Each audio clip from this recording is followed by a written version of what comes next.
सभी सहेलियों को हमारे यहाँ भैया हे ओ दीदी ओ बहिनी ओ भौजी ओ काकी ओ दीदा ले आओ हमारे यहाँ पीड़िया खाओ।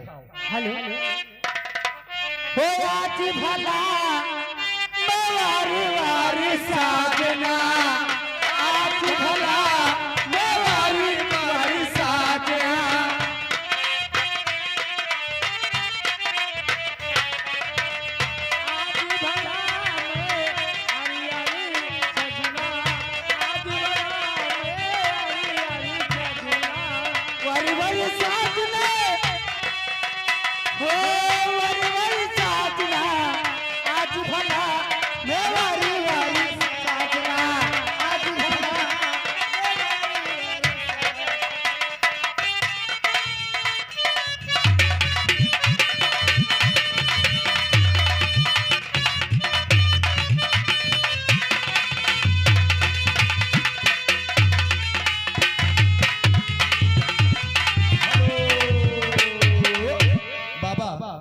बाबा एक काम करो, आज तू जलेबी न खवाओ, जलेबी न खाए कोई हो, एक काम कह दो तो हम जाने कि तोहरे पूरे प्रताप से लड़का भाग हमरे लड़कों प्रसाद खाए दो सोहर मंगल होन के आओ सखिया है ना तो अपने हाथों चाहे माटे उठा के भेली ना हो। हम बताई थे तुमका, हम कही तो है कि अपने हमारे लड़कवा कहा कुछ दे दो प्रसाद अपने हाथ से वह हम मान लेवे कि हाँ तोरे पूरे प्रताप से।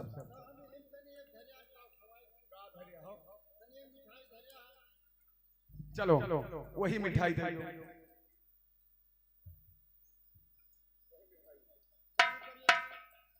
हेलो आओ सखिया हो बैठे बड़े अंगना आओ सखिया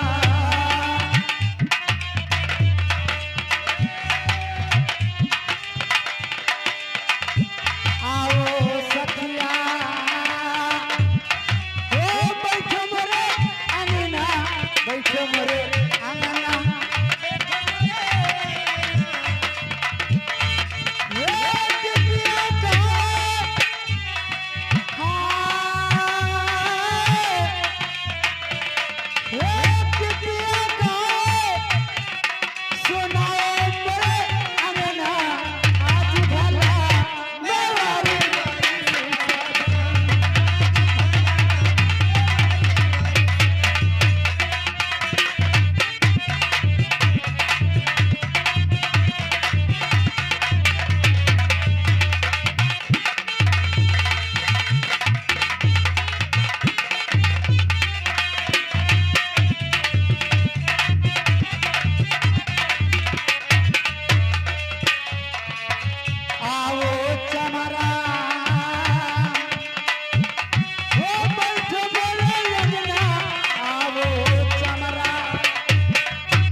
रखे थे थोड़ा सा मिठाई और न पता किसने खा लिया। तो सब हमारे पास है।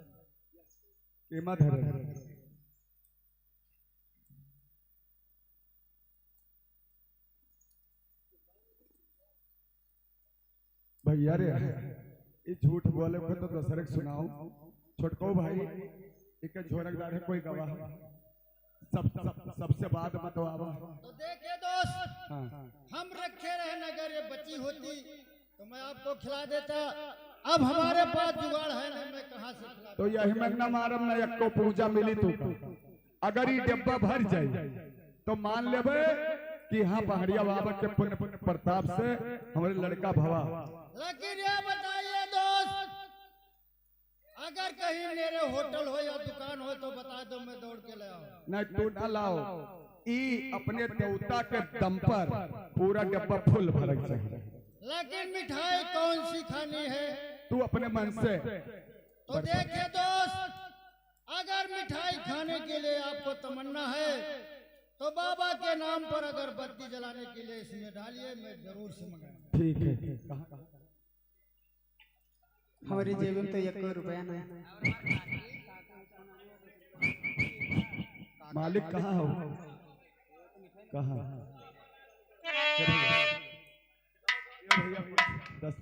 हेलो हो सुखिया दुखिया,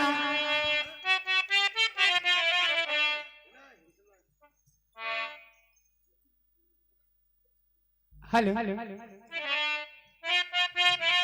आज भला मेरी वारी साजना, आज भला मेरी वारी साजना।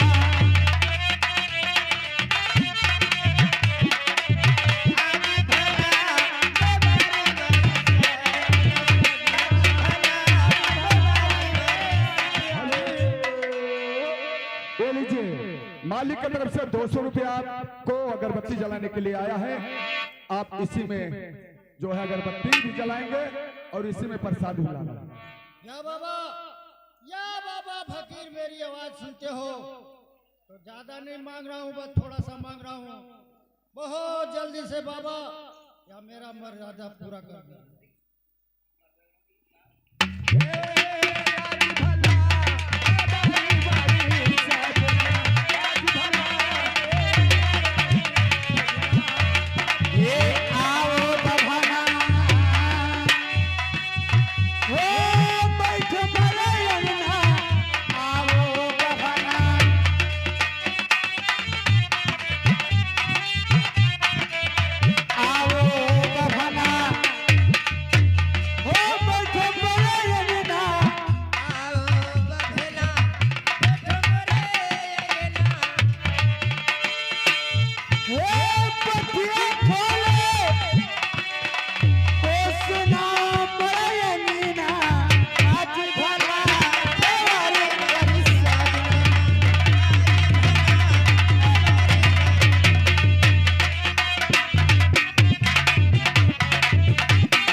हेलो अरे यही अंगनियमा, ओ यही अंगनियमा, अरे बता साल काय देबे, यही अंगनियमा बता साल काय देबे।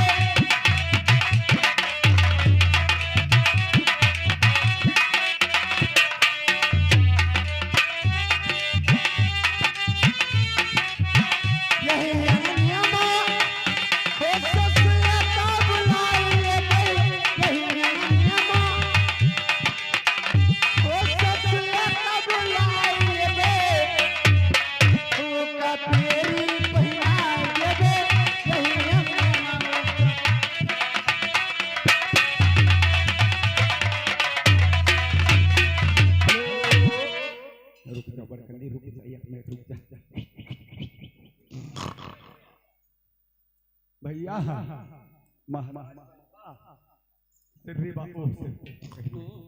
महतो बाबा आटा हो कि बेसन आटा हो तो ये बस मनबे न करते एका पहले हमें खाओ तके पूरे पब्लिक का खाओ और खत्म ना हो चाहिए। ये खाने के लिए नहीं आई है तो 100 रुपये हमारे दो। ये तो केवल दिखावा, जहाँ से आए हैं वहाँ भी वापस हो जाए। तो 100 रुपया देना है बाबा कि अगर बत्ती खाते तो अगर देखियो ना तो खेल ना बने। ये बात है। हाँ। या बाबा मौलाना, या बाबा फकीर, आपके नाम पर थोड़ा सा प्रसाद बांटेंगे सिन्नी, थोड़ा सा आपको जरूर वापस करेंगे। अगर प्रसाद नहीं खिलाते हो बाबा तो तुम्हारा खेल कुछ नहीं बनेगा, इसलिए तुम्हारे नाम पर आधा प्रसाद बांटेंगे, आधा। अरे बतासा लुटाई देबे यही अंगनिया माँ, बतासा